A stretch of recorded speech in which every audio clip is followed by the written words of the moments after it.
Welcome to the program. I'm Mark Imperial. This segment's being brought to you by booksgrowbusiness.com. It's the place where busy entrepreneurs, professionals, and business owners publish to grow their businesses and to leave a legacy. We're doing a series of spotlights on remarkable experts across the country and in your town. Joining me on this segment is Lori Schwartz. She's the founder of worldofschwartz.com and also storytech.com. Lori, welcome to the program. Oh, it's so great to be here. Thank you for having me. Lori, tell us a little bit about your work and specifically the types of folks that you help. Absolutely. Well, my company's Storytech, and it's story-tech.com. And I really work with media companies, brands, and tech companies to help them communicate with each other. And it manifests at a lot of events. And because at these big trade shows, at events, and we are going back to live, but this also took place this year in virtual, all the participants of these different events often have a lot of trouble connecting with each other because they all speak different languages. And in the end, it's really about just communicating each other's story. And the way the company really got formed was I found myself explaining new technology trends over and over again so that people would understand the opportunities in leveraging these new technologies. And so what I do at heart at these big shows is find experiential ways to connect all the parties together. And so it manifests as curating panels at big industry trade shows. One of the primary things that I do that I'm well known for is walking executives around in show floor tours at big trade shows and at smaller events because there's so much confusion and complication around taking in all the information. And I often find that even people running their own booths don't know how to put context around their own story. And so a lot of what I do, and I bring teams to do this, is explain what is that product? How can it impact your business? How can it help you? And so it's a lot of facilitating, hosting, moderating. Sometimes we're just hosting a section of a floor at a trade show. Sometimes we're coming into someone's office and we're bringing in different technology companies so that everyone can see them and explain them. So it's a lot of breaking down that overwhelming confusion about what's going on in the marketplace so that business can grow. So you mentioned, now that everything was virtual for this past year, what was that like? What did that look like? What was different? And did it add any more challenges for you in the Oh my God, virtual so world? many. Can you give us some examples? Yeah, absolutely. Well, let's just say that early March, I had my whole year planned. I was already booked for a year of events and it just all went away, within weeks. And so I quickly pivoted with some colleagues to understand what were the opportunities in this virtual space, whether it was going to be Zoom or Skype or all the new technologies that were coming out to facilitate the same event-like feeling. And what quickly became apparent was that there were two worlds that had to be serviced. One was the event platform where people would log on, register, and where you could see all the content, whether it was brochures or virtual environments or whatever it was. But the other was this actual video content. And the actual video content had to be produced at a really high level. And in the beginning, people would just do Zoom and it wouldn't be well lit. You couldn't hear them. It was all not very professional. So what I really focused on was bringing a Hollywood quality to this video production. So working with producers of live streaming companies and high-end production companies that could cut and edit and do sound really well and broadcast, high quality video so that this environment all of a sudden became a show, right? And it wasn't just a Zoom recording. And there's nothing wrong with Zoom recordings, but when you're doing a big show with a keynote or a panel or any of that, it needs branding. It needs to be managed. You should be cutting away occasionally. There's no reason not to showcase products. Yes, you can do PowerPoints, but not death by PowerPoint. And so this whole environment needed to be managed. And so I quickly explored a variety of video production partners. And so now I have sort of a suite of partners and tool sets to use in this environment. And I became, in many ways, a television producer and a host of TV in some ways, because I was live broadcasting from my house, and I have multiple setups here.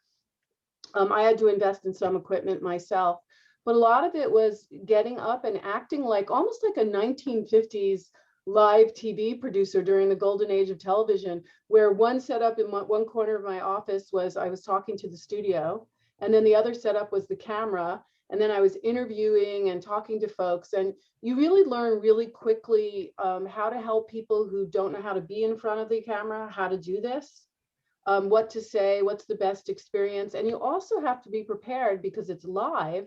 What happens if your guest doesn't show up, or what happens if their connection dies, and how to just improvise, but keep the show moving forward. And so all of a sudden there were all these other, it's a different culture, right? It's a different set of skills. And, once the summer hit, I was really up and rolling, and I had a really insane fall. I mean, a really busy fall, because my clients all started to realize they had to play in this space.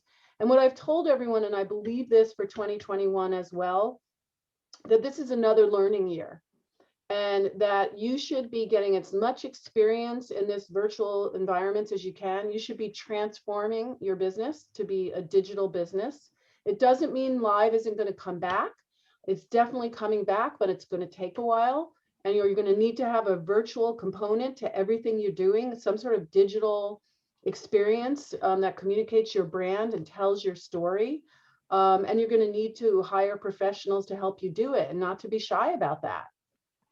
It's definitely a crash course in learning Oh my God, that new yeah. environment, and Yeah, yeah. being able to run and gun. You mentioned the word experiential. For a lot of my audience listening, that might be a new word for them.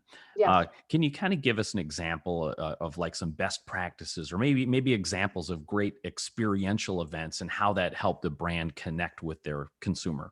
Yeah, absolutely.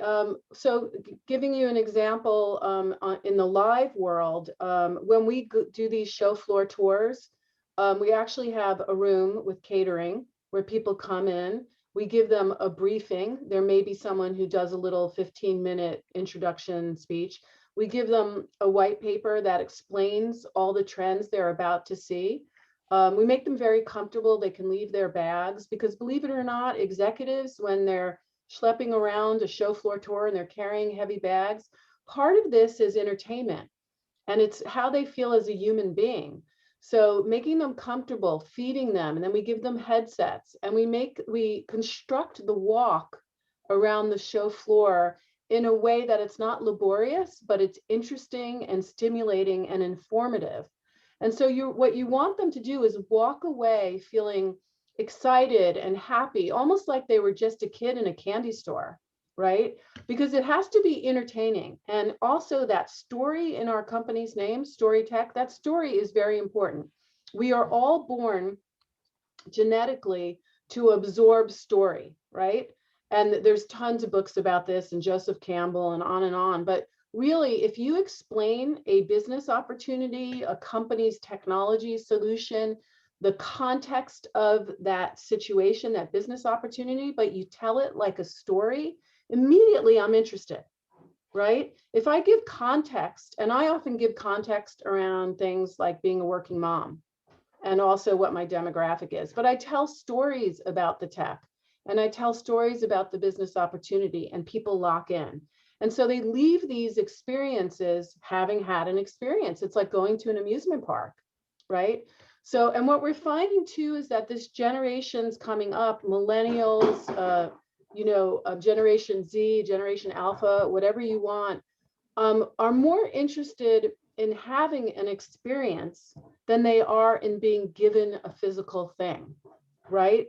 And that's why there's this explosion in vacations that are socially good, or things like that. We as human beings are starting, I think, to realize that we need to physically, mentally, emotionally experience the world around us in order to really absorb it and get context for it. And so experiential marketing is all about actually creating a literal experience for that attendee, that consumer, so that they remember it. And that's why you're also seeing all these these physical museums that are exploding right now, like the Museum of Ice Cream, which I know traveled around the world. The Van Gogh Museum right now is traveling around the world. And that's an experience where they've actually, you walk into an environment and all the walls are alive with animated and immersive versions of Van Gogh's artwork. That's why virtual reality and augmented reality are having a heyday right now, because I can actually jump into a VR environment and I can have a conversation with a colleague at a table in a social VR environment. That's where South by happened. That's where all these events are happening now in headsets. And so we are human beings. We need to be around each other. We need to have visceral experiences for our brains to light up and get excited about things. Terrific example and explanation of experiential. I appreciate it. And certainly we connect with things, and things are remembered by story. Like I always heard that, details just tell, but stories are what sell. So that's Absolutely. fantastic. Lori, with everything that you're doing right now, take us back to, like, how did you even get started? What inspired you to get into this world of story Yeah. tech and marketing and advertising? How'd you get started? It's that falling up kind of thing, right? Like where I was always someone that was curious, a bit of an anthropologist. If there was a button to click on, I clicked on it, right? I actually have a collection of pop-up books because I love the experience of opening the pages and seeing what's new. So I've always been someone that's curious. And so when I was coming up, and I moved to Los Angeles to work in film production from New York, and I ended up working on this crazy movie called Shazam with Shaquille O'Neal, which was a blockbuster hit, not. I recall that one. Right. But he was very nice, by the way, and extremely generous with everybody on the Incredible set. person. Incredible person and wonderful with kids and just great. And I worked for the director. I was the assistant to the director. And the director was Paul Michael Glaser, who for many of us in my generation know him as Starsky. Also a really lovely man. But that movie was all visual effects. And I got introduced and turned on to the technology that was making the movie magic. And so after that experience, I ended up working at a few visual effects companies, and I got really excited and interested in what was happening on the technology side. And then I ended up getting a job at an internet company. And that internet company, that was when desktop publishing was exploding. And then that company got bought by a big marketing and advertising agency, a big holding company. And that happened. And all of this just kept happening, and I kept adopting and learning new things. And I became the new stuff person because I was naturally really excited and interested in all of this. Can you hold on 1 second? Sure, absolutely. Just pause the recording. I just have someone ringing the bell, and I don't. No worries. Yeah, so the internet company ended up getting purchased by a large advertising agency, a holding company. And all of a sudden, I found myself being in advertising and marketing. And I was like, what? But I was the person at the company that brought in a Final Cut Pro suite. And I said, hey, video's going online. And I was like, look at TiVo, and our marketers should know about this. And I had this idea that we should build a lab so that everyone could come and play with everything, because I noticed that people were curious, but they didn't know what anything was. And so it's just right time, right place. The leadership at the company said, let's build a lab and you run it. And I ran the very first technology lab. This is like 15 years ago, called the IPG Media Lab. And it still exists today. They eventually moved it to New York. And so it's part of Interpublic, and it's inside of their media entity. But it was really the first lab of its kind. People came in, and I gave them tours of all the latest technology. And when I left that job, I had a 2-year-old and I was ready to do something else. That's when I created Storytech, and I just took everything that I had been doing and created products around it. So that's when the tours were born, because I was already giving tours to clients, but inside of this environment. And I recognized that, very senior people who don't have time always to play with things and also to ask simple questions. You know, if you're a very senior person, you may not want to ask that goofy question. So if you can provide environments where they're allowed to not know things and it's okay, because it's not their job to know that. If you give them a device that they've never seen before and you let them play with it, because in the end, you know, again, when I go to a big show, like the Consumer Electronics Show, I am literally, like I said, a kid in a candy store. It is wonderful. It's wonder and exciting and playful. And what you really have to do is take that excitement and break it into business opportunities. And so that's really what happened to me. It just kind of all happened. I made it up as I went along, just like this year I had to make up virtual. And this coming year, I'm having to figure out, okay, what's hybrid look like? What's going to happen now when we mix virtual with live? And what do I do then? And what products can I create? Because in the end, as much as I love all of this, I've got to make a living, right?